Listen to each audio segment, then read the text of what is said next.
Hi friends, welcome back to మన ఇంటి వంటలు. ఎండు రొయ్యలు, ఎండు చేపలు ఇష్టం ఉన్న వాళ్ళు తప్పకుండా ఈ దోసకాయ, ఈ ఎండు రొయ్యలు కూరని ట్రై చేయండి. ఇవి పొట్టు రొయ్యలండి. ఎండు రొయ్యలు వేసుకున్నా బాగుంటాయి, పొట్టు రొయ్యలు వేసుకున్నా బాగుంటాయి. దోసకాయ కాంబినేషన్లో అదిరిపోద్ది అనమాట. ఇలా ఇవి చిన్న చిన్నవి ఉంటాయండి పొట్టు రొయ్యలు, అందుకని ఇలా వేడి నీళ్ళు వేసుకుని కడిగేసుకోవాలన్నమాట. ఇలా 2 సార్లు కడుక్కుంటే సరిపోతుందండి. వీటిని చేత్తో గట్టిగా పిండేసుకోండి ఇలా ప్లేట్లోకి తీసిన తర్వాత. ఇప్పుడు అవి పక్కన పెట్టుకుని ఇలా పాత్ర పెట్టుకుని తగినంత ఆయిల్ పోసుకుని ఉల్లిపాయ ముక్కలు బాగా వేగే వరకు వేయించేసుకోండి. దీంట్లోనే ఆ రొయ్యలను కూడా వేసేయండి. చాలా అంటే చాలా బాగుంటుందండి. దోసకాయ కాంబినేషన్తో తప్పకుండా ఒకసారి ట్రై చేసి చూడండి. ఇంకా వేడి వేడి అన్నంలోకి ఎంత అన్నం తింటాం మనకే తెలియదు అనమాట, అంత బాగుంటాయి ఇవి. కూరలో ఉడికిన తర్వాత కంటికి కనబడవు కానీ నోటికి రుచి అయితే భలే తెలుస్తుంది అనమాట. ఇలా బాగా వేగిన తర్వాత దోసకాయ ముక్కలు కూడా వేసుకుని బాగా వేయించేసుకోండి.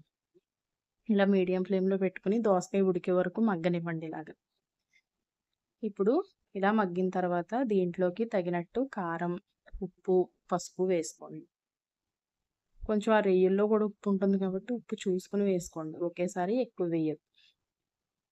మీరు తినే కారానికి తగ్గట్టు కారాన్ని వేసుకోండి. ఇప్పుడు ఇది ఇలా బాగా వేగిన తర్వాత కొద్దిగా నీళ్ళని పోసుకోండి. ఎక్కువ నీళ్లు పోసుకోవద్దండి, కొద్దిగా పోసుకుంటే సరిపోతుంది.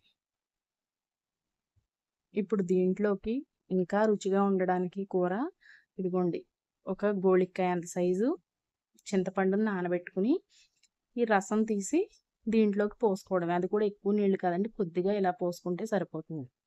మంచి రుచినిస్తుందండి కూరకి ఇలా చేశారంటే. తప్పకుండా ఇలా ట్రై చేసి చూడండి. అంతేనండి. ఇప్పుడు ఇంకా దోసకాయ ముక్క ఈ నీళ్ళల్లో కూడా బాగా ఉడికే వరకు మీడియం ఫ్లేమ్లో పెట్టి ఉడికించేసుకుని దగ్గర పడేదాకా ఉడికించుకుంటే మనకి దోసకాయ పొట్టు రొయ్యల కూర రెడీ అయిపోతుంది అనమాట. ఎండు రొయ్యల్ని కూడా యూస్ చేసుకుని వండుకోవచ్చండి ఇలాగా. తప్పకుండా ట్రై చేయండి. అంతే ఫ్రెండ్స్, రెడీ అయిపోయింది. వేడి వేడి అన్నంలోకి కానీ తిన్నారంటే భలే ఉంటుంది. ప్లీజ్ నా ఛానల్ని సబ్స్క్రైబ్ చేసుకోండి, షేర్ చేసి తప్పకుండా లైక్ చేయండి friends. Thank you for watching friends.